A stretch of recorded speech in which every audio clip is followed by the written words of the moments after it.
छत्तीसगढ़ के बस्तर सहित अन्य जिलों में पिछले 5 दशकों से छाया लाल आतंक का साया अब लगभग साफ होने के कगार पर है।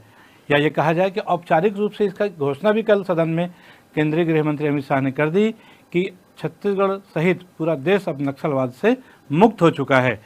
आपको बता दें कि 50 साल से ज़्यादा समय से देश के कई राज्यों में लाल आतंक का साया था। आए दिन कहीं ना कहीं ऐसी बड़ी बड़ी घटनाएं हो रही थी।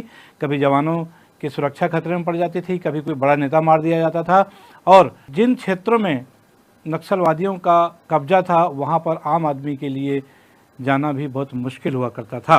बहरहाल अब 31 मार्च की डेडलाइन जो कि आज पूरी हो गई है, इसके एक दिन पहले केंद्रीय गृह मंत्री अमित शाह ने ये ऐलान कर दिया है कि पूरे देश से नक्सलवाद का सफाया हो चुका है। आपको बता दें कि बीते 10 दिनों में कम से कम कुछ ऐसी घटनाएं घटी हैं जो ये बताती हैं कि सरकार इस काम को करने के लिए किस तरह प्रतिबद्ध थी। पिछले 1.5 सालों के समय में देखा जाए तो कई नामी गिरामी नक्सलवादी मारे गए हैं, जिसमें खासतौर पर माड़वी हिड़मा, बसव राजू और गणेश उइके के नाम खासतौर पर लिए जा सकते हैं, जिन पर करोड़ों रुपए के इनाम थे। और इस दिशा में की जगह कमान संभालने वाले कई साथियों ने सरेंडर भी कर दिया है। आपको बता दें कि बीते 10 दिनों में जो घटनाएं खासतौर पर हुई, उसमें 25 मार्च को बीजापुर में पापाराव उर्फ मंगू ने अपने 17 अन्य साथियों के साथ सरेंडर किया, जिसमें कि 8 महिलाएं भी थीं और इन पर 25 लाख रुपए का इनाम भी घोषित था। पापाराव जो कि दंडकारण्य में विशेष क्षेत्रीय समिति के सदस्य माना जाता था, 8 AK-47, एक SLR और एक इंसास जैसी राइफल इनके पास से जब्त हुई। ऐसी ही घटना 28 तारीख को कांकेर जिले के परतापुर थाना क्षेत्र में हुई। आपने देखा होगा कुछ वीडियोस आए हुए थे जिसमें एक सब इंस्पेक्टर कुछ 3 नक्सलवादी जो भूखे प्यासे जंगल में भटक रहे थे उनको खाना खिलाते हुए देखे गए और उसके बाद तीनों ने समर्पण किया था। और ये जो तीनों नक्सली थे, इसमें एक महिला राधिका कुंजाम और रेणु पद्मा है, उसके अलावा संदीप कुड़ियाम भी शामिल था। ऐसी ही घटना 29 मार्च को सुकमा के पोलमपल्ली जिले में भी देखने को मिली, जहां पर 5 लाख का इनामी एक मुचाकी कैलाश इसने सरेंडर किया। लगातार विभिन्न जिलों में जो बस्तर खासतौर पर चाहे कांकेर हो, चाहे नारायणपुर हो, चाहे सुकमा, बीजापुर हो, सभी जगह तमाम SP और IG P सुंदरराज लगातार इस अभियान में जुटे हुए थे कि जितने लोग भी अंदर जंगलों में रह रहे हैं उनको किसी तरह समझा बुझा के बाहर 31 मार्च से पहले लाया जाए और सरेंडर करवाया जाए। और इस काम में काफ़ी हद तक सफलता भी इन लोगों को मिली है। अभी 24 घंटे पहले आंध्र प्रदेश में भी 8 लोगों ने सरेंडर किया, जिसमें सुकमा और बीजापुर के नक्सली शामिल हैं। और ख़ास बात यह है कि इन्होंने DGP आंध्र प्रदेश के सामने सरेंडर किए। कुल 9 लोग हैं। इसमें जो प्रमुख है जो 36 साल से एक्टिव रहा इस काम में, जिसका नाम सुरेश, इसको चिल्लरू नारायण राव के नाम से जाना जाता है, निक नेम है सुरेश।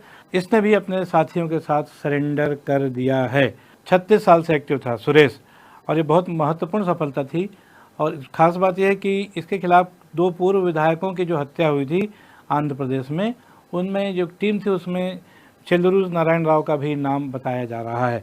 बहरहाल कुल मिला के देखा जाए तो बीते 10 दिन थे नक्सलियों के लिए, नक्सली साथियों के लिए पूरे दबाव में थे ये सभी लोग और इन्होंने काफ़ी हद तक समर्पण कर दिया है। अब देखने वाली बात यह है कि क्या वास्तव में नक्सलवाद पूरी तरह समाप्त हो चुका है, जैसे कि घोषणा केंद्रीय गृह मंत्री अमित शाह ने की है।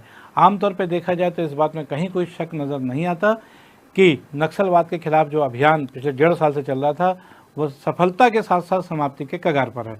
और जिस तरह से बड़े बड़े नेताओं के इनकाउंटर हुए हैं, जिस तरह से कई बड़े नेताओं ने आत्मसमर्पण किया है, उससे ये स्पष्ट हो गया कि नक्सलवाद की कमर पूरी तरह टूट चुकी है।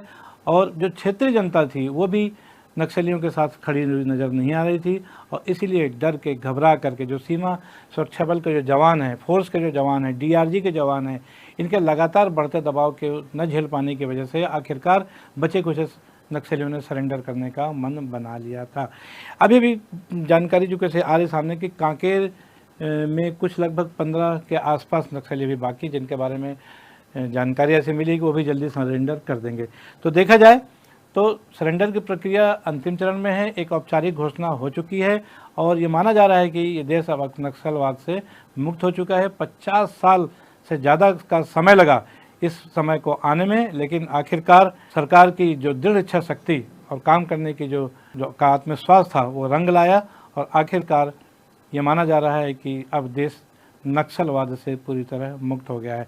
आने वाले समय में जो 10-15 दिन, खासतौर पर 1 महीना ऐसा ज़रूर होगा जिसमें कुछ बचे खुचे नक्सली हैं, इक्का दुक्का, वो भी सरेंडर कर सकते हैं, या फिर जो जवानों की जो सर्चिंग शुरू होगी इसके बाद फोर्स के जवान हैं, डीआरजी के जवान हैं, ये तैयारी के साथ निकलेंगे और जो भी जहाँ मिलेगा सीधा गोली का निशाना बना दिया जाएगा।